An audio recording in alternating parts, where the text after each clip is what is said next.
उत्तर प्रदेश के मुख्यमंत्री योगी आदित्यनाथ 2 दिवसीय वाराणसी के दौरे पर पहुंचे। इस दौरान उन्होंने कानून व्यवस्था और विकास परियोजनाओं को लेकर अधिकारियों के साथ एक महत्वपूर्ण बैठक की है, जिसमें उन्होंने कई आवश्यक दिशा निर्देश दिए।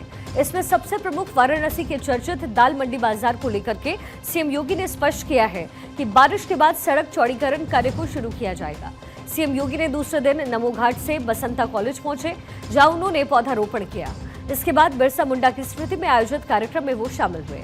इसके साथ ही वाराणसी के सर्किट हाउस में पुलिस अधिकारियों और जिला प्रशासन के साथ बैठक में सीएम योगी आदित्यनाथ ने स्पष्ट किया कि अराजकता फैलाने वाले और कानून व्यवस्था के साथ खिलवाड़ करने वाले अराजक तत्वों को चिन्हित करके कड़ी कार्रवाई होगी। सीएम योगी ने ताजिए की ऊंचाई को लेकर के वाराणसी में बड़ा स्टेटमेंट दिया। उन्होंने कहा, हाल ही में जौनपुर में एक बड़ा ताजिया उठाया गया और इस दौरान हाई टेंशन तार की चपेट में आकर 3 की मौत हुई। उन लोगों ने रास्ता जाम कर दिया और फिर प्रशासन ने पूछा, अब क्या करें। सावन के महीने के ठीक पहले मुहर्रम का आयोजन हुआ। हमने एक व्यवस्था बना दी कि भाई देखो, आप ताजिया की हाइट इससे ज्यादा मत करना। इससे ज्यादा करेंगे तो देखिए फिर आप मांग करेंगे कि पेड़ की टहनी काटो, किसी के घर के छज्जे को काटो, कहीं हाई टेंशन के तार को हटाओ। अब एक आयोजन के लिए हम हाई टेंशन तार हटाएं, एक बड़े तबके के लिए, गांव के लिए या शहर के लिए बिजली बाधित कर दें, तो ये तो उन लोगों के साथ अन्याय है भाई, जो बिजली बिल का भुगतान कर रहे हैं। आप बिना बिल का भुगतान किए, बिना सड़क का चार्ज दिए आप अपनी यात्रा निकालना चाहते हैं और आप इसके लिए जो है चाहते हैं कि हो जाए। या किसी का घर, किसी ने मेहनत करके अपने घर को बनाया, आप उसके बर्जे को तोड़वा रहे हैं। एक पेड़ को लगने में 40 साल 50 साल लगते हैं, आप उसकी टहनियों को कटवा रहे हैं। क्यों कटवाएंगे आप? क्या अधिकार है आपको? हमने कहा ये नहीं होगा। जौनपुर में जबरदस्ती उन्होंने बड़ा ताजिया उठाया और हुआ क्या, वो हाई टेंशन की चपेट में आया, 3 लोग मर गए। बाद में उन्होंने रास्ता जाम किया तो पुलिस ने कहा क्या करें? मैंने कहा लाठी मार करके बाहर करो इनको, क्योंकि ये लातों के भूत हैं, बातों से मानेंगे नहीं। जब हमने कहा था कि हाई टेंशन तार की चपेट में आ सकते हो, इससे ऊंचा मत करना, अपने किन्होंने किया है, आप कार्रवाई कर दो इनके खिलाफ। सीएम योगी ने 3 साल पहले की घटना का जिक्र करते हुए कहा, एक जगह आगजनी हुई, मैंने ऑफिसर से कहा अभी कार्रवाई रोको और वीडियो फुटेज निकालो। फुटेज में देखा कि एक व्यक्ति केसरिया गमछा पहनकर पहुंचता है, आगजनी करता है। उस समय उसके मुंह से या अल्लाह निकलता है। ऐसे छुपे हुए समाज के दुश्मनों को समय रहते चिन्हित करना होगा, जिससे समाज की एकता में बाधक तत्वों को बेनकाब किया जा सके। यही आज की सबसे बड़ी आवश्यकता है। हमने नियम बनाया है कि सावन के महीने से ठीक पहले मुहर्रम का आयोजन होता है और हमने कहा कि ताजिया की ऊंचाई इससे ज्यादा मत रखिए, क्योंकि फिर आप मांग करेंगे कि पेड़ की टहनियां काटें और हाई टेंशन तार हटाएं। एक पेड़ को लगाने में 40 से 50 साल लगते हैं। मैंने कहा कि नहीं होगा। 3 वर्ष पहले की एक घटना है। एक जगह एक आगजनी की घटना घटित हुई, तो मैंने कहा यार देखो, ये आगजनी की घटना दिखाती है, इसकी प्रकृति दिखाती है कि इस समुदाय ने नहीं किया होगा। पुलिस वहां कार्रवाई करे। मैंने कहा देखो, कार्रवाई थोड़ा रोको, देखो मैं बताता हूं अभी। मैंने कहा उसके पूरे वीडियो फुटेज निकालो। तो आप आश्चर्य करेंगे कि आगजनी करने वाला एक व्यक्ति, वह केसरिया गमछा बांधा हुआ है, लेकिन आगजनी करते समय अचानक उसका गमछा निकला। आगजनी करते करते उसके मुंह से निकल पड़ा या अल्लाह। तो मैंने कहा देखो, इस समुदाय हिंदुओं की एक जाति को बदनाम करने के लिए किस शरारत के तहत गमछा बांध करके और पूरी व्यवस्था को अपमानित कर रहा है।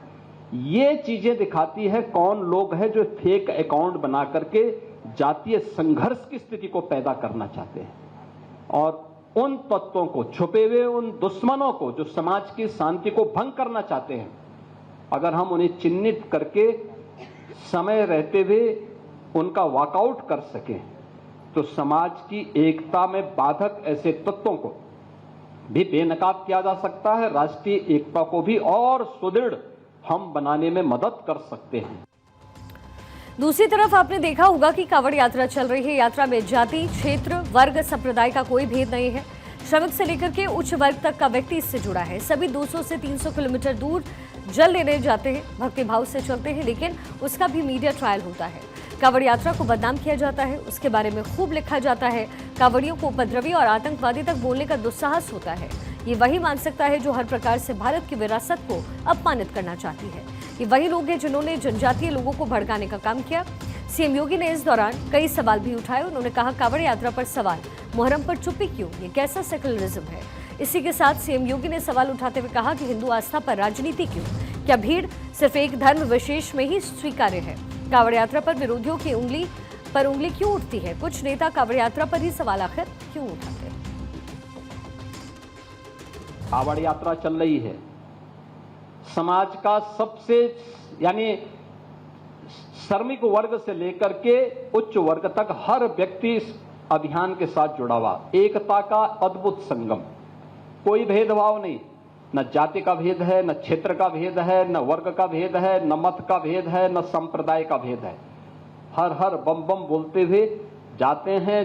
300-400 किलोमीटर पैदल जाते हैं, फिर वहां से जल लेकर के कावड़ को कंधे में रख करके फिर उसी प्रकार से उसी भक्ति भाव के साथ चलते हैं। लेकिन मीडिया ट्रायल होता है, मीडिया ट्रायल होता है, बदनाम किया जाता है, खूब उसके बारे में लिखा जाता है, उन्हें उपद्रवी और आतंकवादी तक बोलने का दुस्साहस होता है।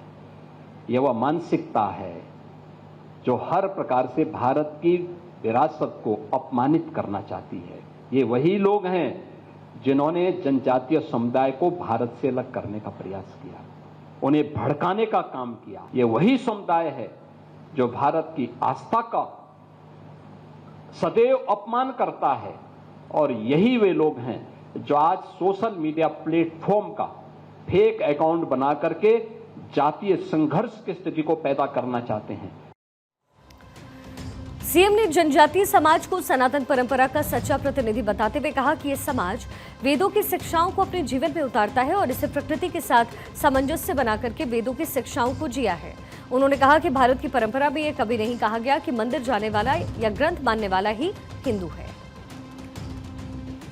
प्रकृति की पूजा को अगर किसी ने महत्व दिया है तो वह जनजातीय समुदाय ने दिया है, और बड़ी प्रखरता के साथ किया है, बड़े प्रभावी तरीके से उन्होंने उन्हें सम्मानित किया है। यानी वेदों को अपने जीवन में उन्होंने अंगीकार किया। और भारत में हमारी भारत के सनातन धर्म की परंपरा में कहीं नहीं लिखा है कि जो मंदिर जाएगा वही हिंदू है। कहीं नहीं लिखा है कि जो व्यक्ति पूजा करेगा वही मंदिर है, जो व्यक्ति अमुक ग्रंथ को मानेगा वही हिंदू है। जो मानेगा वह भी है, जो नहीं मानेगा वह भी है। जनजातीय समुदाय भारत का आदि समुदाय है, भारत की परंपरा में रसा बसा हुआ समुदाय है, जिसने भारत की सनातन परंपरा को सदैव एक नई मजबूती प्रदान की है। याद करना, वेदों की ऋचाएं किसी राजमहल के अंदर नहीं, किसी जंगल के नीचे, जैसे यहां पर आपने बाहर क्लासरूम का जो स्ट्रक्चर खड़ा किया है, इसी प्रकार के एक सुरम्य वातावरण में ये सभी लिखी गई हैं। और हमारा हर प्राचीन ग्रंथ अपने यहां एक पक्ष अरण्य कांड का भी रखता है। मुख्यमंत्री ने कहा कि पिछली सरकारें जनजातीय समाज तक शासन की सुविधाएं नहीं पहुंचा सकी। उन्होंने कहा कि जहां संवाद बाधित होगा वहां संघर्ष की स्थिति पैदा होगी। उन्होंने कहा कि हमारी सरकार ने 2017 के बाद जनजातीय गांव को राजस्व गांव का दर्जा दिया। 1947 से 2017 तक इन गांव में मतदान का अधिकार तक नहीं था। हमने राशन कार्ड, जमीन के पट्टे और पेंशन जैसी सुविधाएं दी। सोनभद्र, चंदौली, मिर्जापुर और नेपाल की तराई में जनजातीय समाज को योजनाओं से जोड़ा गया। वाराणसी में धरती आबा भगवान बिरसा मुंडा पर आधारित राष्ट्र संगोष्ठी के उद्घाटन कार्यक्रम को संबोधित करते हुए सीएम योगी ने कहा कि धरती माता के प्रति और गुलामी की बेड़ियों को तोड़ने के लिए संघर्ष के प्रतीक हैं भगवान बिरसा मुंडा।